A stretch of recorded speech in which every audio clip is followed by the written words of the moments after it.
Hi, my name is Sage, and this week I had the idea that I wanted to make a dinosaur and a thief, but mix them together so he's a dino thief. So that's what I'm gonna make this week. And to get started, I'm gonna need some wire, and then I end up cutting it, and it's uneven, but I wanted to make it uneven because I'm gonna have his legs running, and his feet's kind of gonna be sticking out on one of them. At least that's what's happening in my mind. And now I'm gonna cover it with some tin foil. And since these are the dino's leggies, I wanna make them nice and sturdy. Hopefully they don't just fall over because that would be crazy foreshadowing. Next, I build up his feet by just scrunching the tinfoil at the bottom of his legs, and then he fell over. And everyone knows a dino thief can't be clumsy, so I have to fix this. So I'm thinking I can solve this by giving him a tail. So that's what I start to do. And I build up his tail longer and longer until finally it looks like this. I then get more tinfoil and build up his torso and his head. And since he's looking like a dinosaur now, I check his balance and he fell over. I even adjusted his tail and he still fell over. So now here's a montage of me giving him more and more and more tinfoil to help him balance literally everywhere. Until finally, I decide, you know what? It's now time to work on his arms. And he can decently balance at this point, so it's A-okay. But for his arms, I end up taking some small wire and wrapping it around his torso before then taking the same wire and twisting it upon itself to make little arms that stick out on each side. So now that his arms are all ready to go, it's now time to get some more tinfoil, fold it up hot dog style before then scrunching it all up and then adding even more to it, as this will be the dino's bag of money. So now that the dino's complete and the bag of money is ready to go, I then wha-bam, cover them both in clay. And first things first is I take some more clay and put it on the end of his face because his snout is looking a little short. So once I smush the clay onto his face, I'm noticing the back of his head is looking a little sad. So I add even more there too. And once I get the head shape to look like a head, I then move on to using my ball stylus to try and smooth everything out. And by smooth everything out, I mean just kind of make not so crazy noticeable ridges everywhere. Next, I take his leg and I move it a little bit back so it looks like he's running because he's a thief. And I build up his leg a little bit more on the sides, and I do that on both of them because obviously he is a master thief, so he has muscly legs from all that running. Next, I roll a little log as this will be the tie around the bag of money. Next, I smush the rope to the bag of money before then pinching the sides, as this will add more flair to the top of the bag. Next, I think, wouldn't it be cute if there was like a little bow on this? So I make a little bow and then I realized, you know what? I hate this. This looks like Santa Claus and he is not Santa. He's a thief. And so I rip the bow off. And then I cut off part of his tail too. You may be like, Sage, why would you do that? I thought it was too long. But don't worry, it comes back. Next, I cut some toes on his feet as well because that made sense in my brain and I already had the scissors out.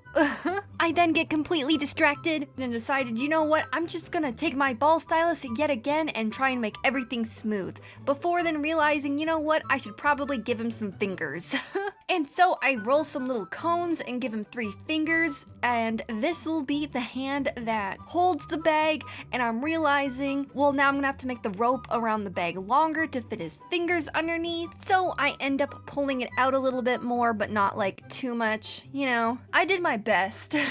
I then begin to loop the fingers within the rope to make it look like he's holding it, but then I realize that this is kind of an awkward angle for me, and then I end up doing it off screen by accident, as you can see here. That's my bad. But really all I do off screen is exactly what I described, so I just put the fingers around the rope to make it look like he's holding it, and I end up fixing the fingers so many times off screen anyway because they were just not big enough, and then they were too small because I'm indecisive. But now I'm making an eye hole before then carving out his mouth to give him a smirk because he's obviously making away with gold and jewels. And once I get done his mouth on all sides of his face, I then make him a mask to conceal his identity. And to do that, I flatten a piece of clay and make it into an hourglass shape before then putting it on his face. Next, I take my ball stylus and poke where I poked the original eye hole but through the mask so he can now see through his mask. And since he's looking like a thief now, I then add back his tail.